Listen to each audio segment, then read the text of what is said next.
LWO1 WeatherNet. Liftoff conditions looking pretty good. The STS is ready for launch. Ignition.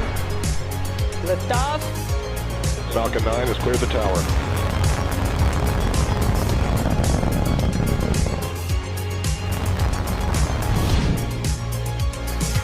Ten, 9, 8, Side booster ignition. 6, 5, 4, 3, 2, 1.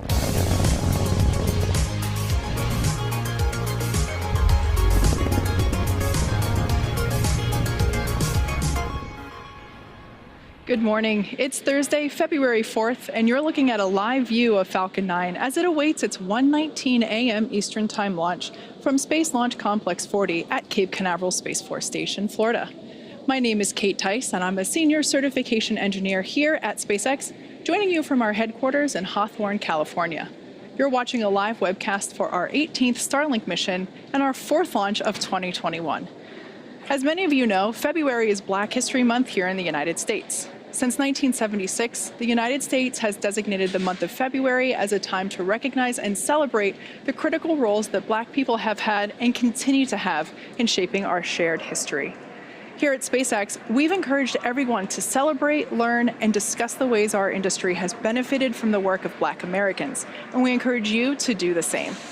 Speaking of work, the Starlink team has been hard at work in preparation for today's launch, as well as another Starlink launch that's set for about 24 hours from now at our neighboring launch pad 39A.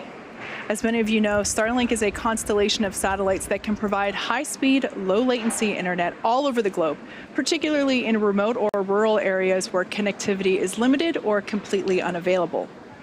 Over time, we continue to expand our coverage area as we launch more satellites. If you're interested in knowing if Starlink is available in your area, you can check that out by visiting starlink.com. At this point, we're currently at T-minus 9 minutes and 45 seconds and have been making forward progress in the countdown. About 45 minutes ago, at the T-minus 1 hour mark, our chief engineer held a technical poll.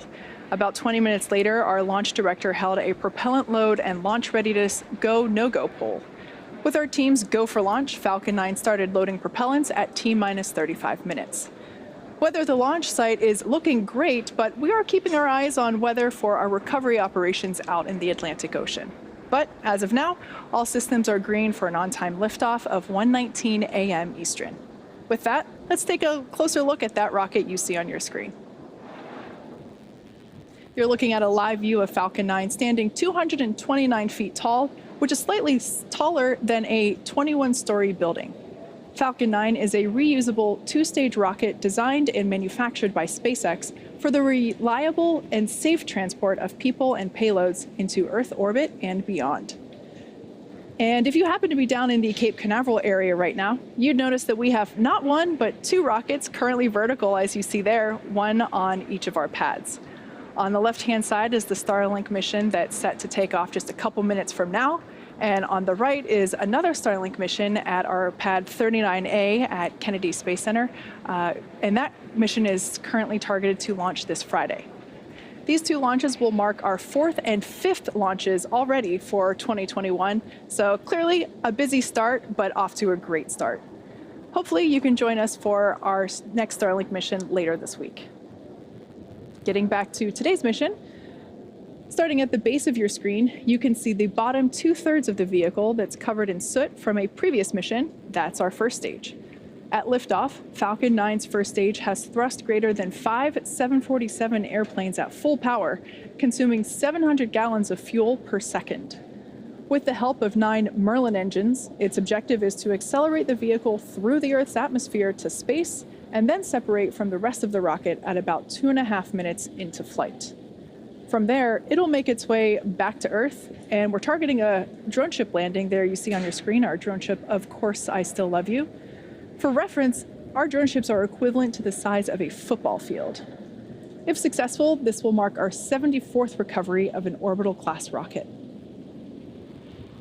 Above the first stage is the second stage, and that has a single Merlin vacuum or MVAC engine, which ignites after the first stage separates. At full power, the Merlin vacuum engine operates with the greatest efficiency ever for an American-made hydrocarbon rocket engine. The second stage is what will carry our Starlink satellites to orbit. And there at the top of the rocket, you'll also notice the large nose cone. That is the satellite fairing. The fairing houses the Starlink satellites and protects them until the vehicle is outside the Earth's atmosphere, at which point the fairing separates to expose the satellites to space. Today, we are using a flight-proven fairing. Each half has flown once before, and we will be attempting to recover each of them again by retrieving them from the water using our vessels that you see there on screen, Ms. Chief and Ms. Tree. And lastly, the large truss structure that you see there next to the rocket is the Transporter Erector, or TE. We use it to roll the rocket out to the pad and raise it to its vertical launch position. The TE also routes the vehicle's fluids, power, and telemetry umbilicals from the ground systems to the rocket and satellites until F9 goes on internal power and clears the pad. At liftoff, it will retract in order to clear the way for Falcon 9's ascent. In a rare occurrence for tricky Florida weather around the Space Coast, tonight our probability of violating launch commit criteria is 1% or less. But like I said, we are keeping our eye on the weather out in the Atlantic Ocean for our recovering operations. With that, the vehicle, satellites, the weather, and the range are all looking good for an on-time liftoff just a few minutes from now. Starlink is now delivering beta service both domestically and internationally, and the team will continue to push toward near global coverage of the populated world in 2021. During our beta program, users can expect to see data speeds vary from 50 megabits per second to 150 megabits per second, along with brief periods of no connectivity, and latency from 20 milliseconds to 40 milliseconds. As we launch more satellites, install more ground stations, and improve our networking software, data speed, latency, and uptime will all improve dramatically. Starlink is available to a limited number of users at this time, but if you're interested in finding out if Starlink is available in your neighborhood, head over to starlink.com. At this point, we are at T-minus 4 minutes and 30 seconds from liftoff, and Falcon 9 is now moving into the final stages of the countdown. We're currently waiting for the Transporter Erector, or that TE, to retract. That's the painted white structure there next to the vehicle. And once it retracts, it may have already, there we go. We heard the call out, and you can see the cradle arms there, and it's moving to its pre-launch position, which is about 2 degrees away from the rocket. At liftoff, hydraulics will move that TE to a position of 45 degrees from the rocket. If you listen closely, you might be able to hear the hiss and pop of pressure venting from the vehicle and the plumbing in the Transporter Erector, and that's all completely normal. At this point in time, the first and second stages are both nearly fully loaded with 1 million pounds of kerosene fuel and liquid oxygen. Super chilled liquid oxygen is our propellant oxidizer, and it's that super chilled LOX that is creating those white clouds that you see there around Falcon 9. That happens when that super chilled liquid oxygen comes into contact with the ambient air around it. And we heard the call, strong back retraction is complete. So the first stage should be finishing up that prop load here in 10 seconds at T-minus 3 minutes, and second stage will wrap up prop load at T-minus 2 minutes. At T-minus 60 seconds, we'll hear the call out that Falcon 9 is in startup. This means that the rocket's autonomous internal flight computers have taken over the launch countdown. Just inside of T-minus 2 seconds, we light the Merlin M1D engines. We use T-Tab as our ignition fluid. When it mixes with oxygen, it burns a bright green-colored flame. We then allow the fuel into the thrust chamber, and the engine comes up to full power for liftoff at T0. Stage 1 LOX load complete. And there we hear the call out that stage 1 LOX load is complete. Second stage will be wrapping up momentarily. The Starlink payloads continue to be healthy, and the F9 team tracking no issues with the rocket. Like I mentioned before, less than 1% chance of violating our our weather rules at the Space Coast launch site there you see. But we are keeping our eyes on the weather around our recovery operations. And the range has cleared the surrounding ground, water, and airspace and are green for launch. Now, if for some reason we don't get to launch today, we do have a backup opportunity on February 5th at 12:58 a.m. Eastern Time.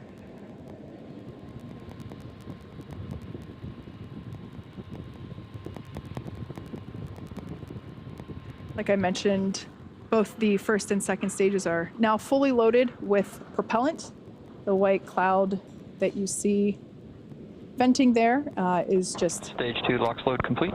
Oh, there we heard the final confirmation for that stage 2 LOX load. And the white cloud there is just the leftover liquid oxygen in the load lines there in the transporter erector, vaporizing as they come into contact with the ambient air. In just a few seconds, Falcon 9 will be in startup, and the first and second stages will begin to pressurize for launch.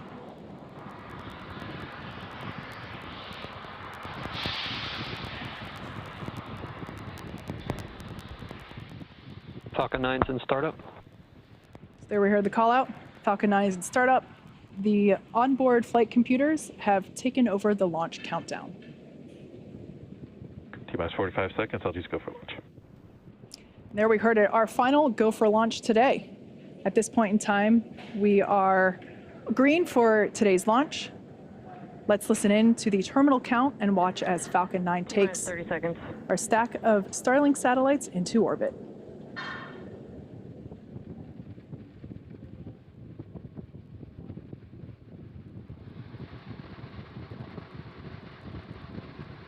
T-minus 15 seconds. 10, 9, 8, 7, 6, 5, 4, 3, 2, 1, 0. Ignition. And liftoff.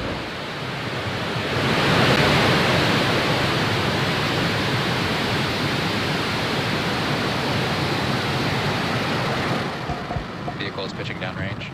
Stage 1 chamber pressure is nominal.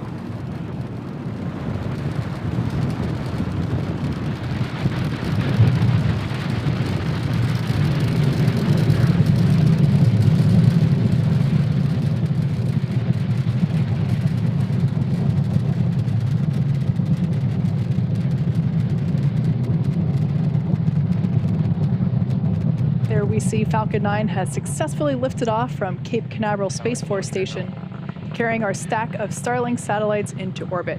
There we just heard that power and telemetry are all nominal. We're going to throttle the engines down in preparation for max Q.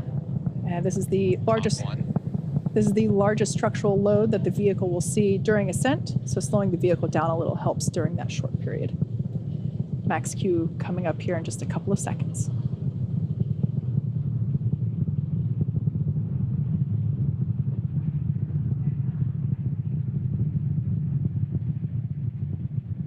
Max Q. There we heard the call out for max Q. Now, over in about a minute, the next three events will be happening back to back. First, we have main engine cutoff, or MECO, and that's where all 9 of the M1D engines that are currently firing will shut down. And this will help slow the vehicle down in preparation for stage separation, which is event number 2. Stage 1 is following a nominal trajectory. And as the name suggests, stage SEP is where the first and second stages will separate from each other. And the first stage will start to make its way back down to Earth for landing on our drone ship, while second stage continues its journey with the third event, SES-1, or Second Engine Start 1. This is where the MVAC engine will light up and begin to propel the second stage along with those Starlink satellites to orbit. And that main engine cutoff event is taking place in about 10 seconds. Great shot there of the vehicle prior to MECO.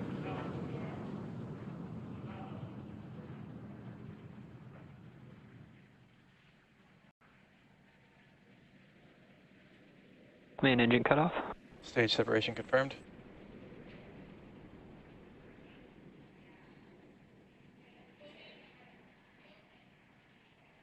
All right, all 3 of those events happening in quick succession prior to MVAC ignition there that you see. Caught a glimpse of, oh, and on the left-hand side of your screen, you can see the Space Coast illuminated by the night lights. That's an awesome shot there as we see the grid fins beginning their deployment. So everything looking great there on second stage. Bearing separation confirmed. We heard the verbal call out, and Both there on your vehicles are screen you can following see. nominal trajectories. All right, great news all around. We had fairing separation. Those we'll be attempting to recover those using our recovery vessels. Then we heard everything looking nominal for both first and second stages. It's dark on the left-hand side of your screen there as the Space Coast night lights fade out of view, but that first stage is going to be coming back down and making a landing. And in order to do so, it'll be executing 2 burns in order to make that drone ship landing. The first burn is the entry burn, where 3 of the M1D engines will reignite. This will help to slow the stage down as it re-enters the upper part of the Earth's atmosphere. The second burn is the landing burn, and that is Acquisition of signal, Bermuda. a single engine burn where we will reignite the center engine, and that will help bring the vehicle speed down rapidly in order to make a soft landing on our drone ship. Of course, I still love you. Everything continues to look great there. Trajectory looking nominal for second stage. Bright white glow coming from that MVAC nozzle.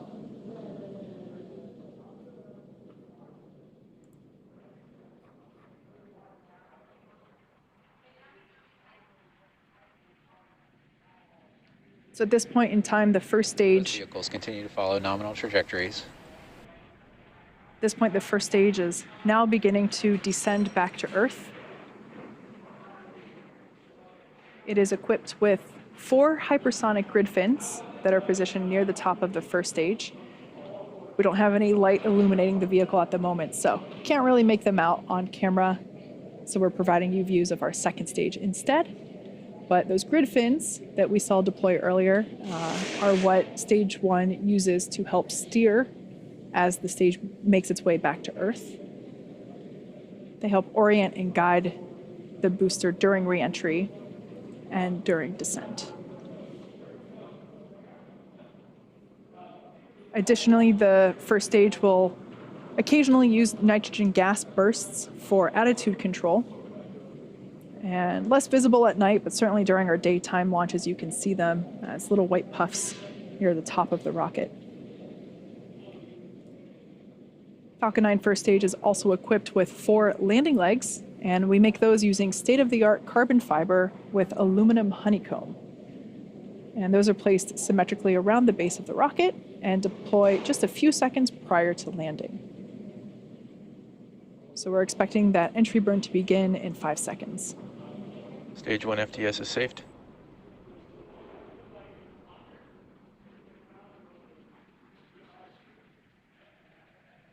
Stage 1 entry burn startup. All right, so this 20-second burn has just begun, and you can see that there on the left-hand side of your screen.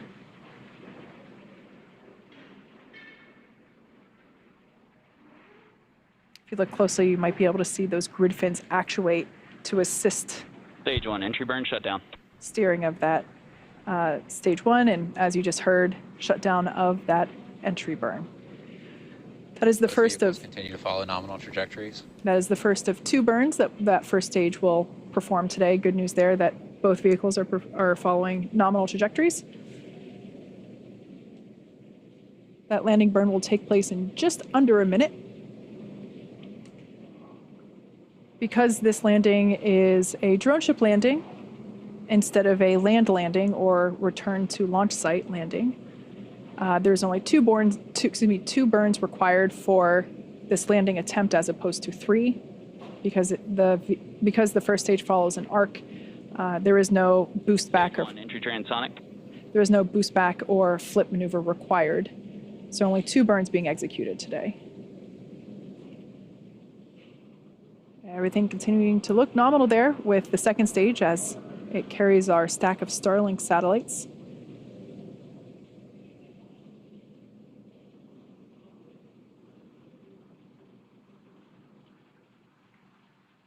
And confirm that landing burn out. There we have a shot of the drone ship holding position in the Atlantic Ocean. Landing burn startup. And there we can see the lights beginning to illuminate the platform and the waters around.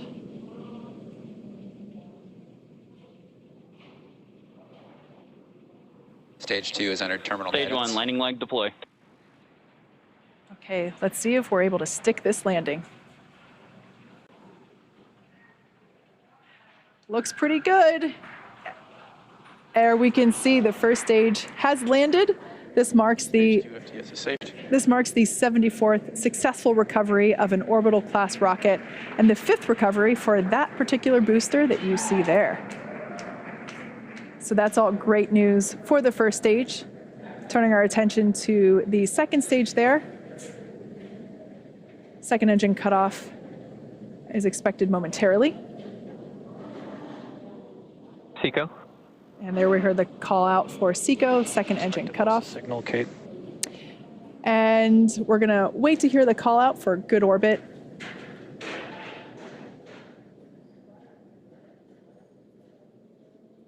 Nominal parking orbit insertion.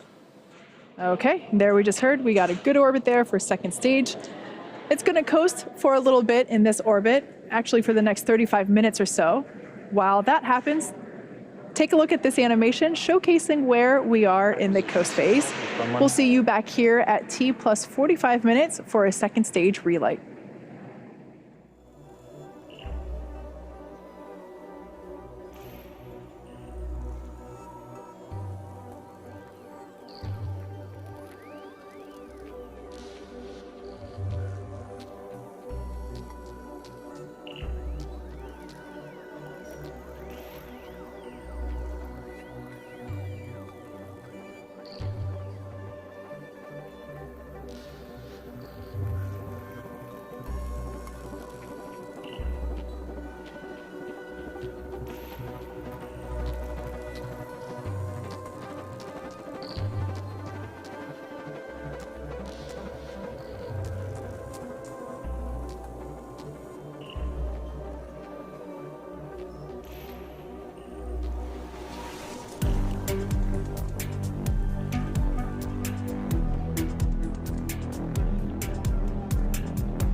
Expected loss of signal, Bermuda.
Expected loss of signal, Newfoundland.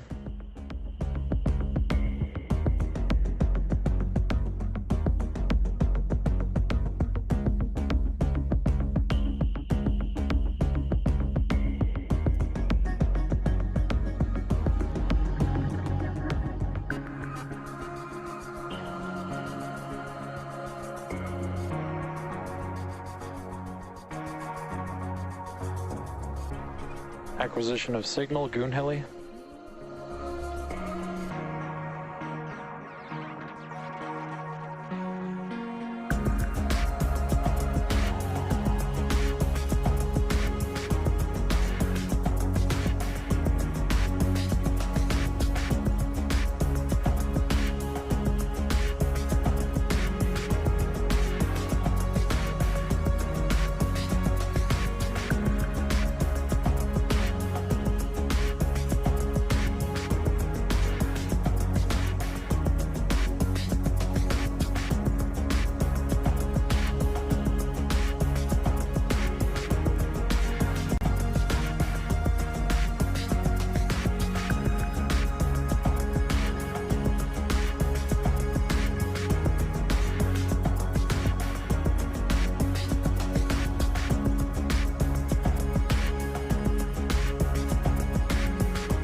loss of signal, Goonhilly.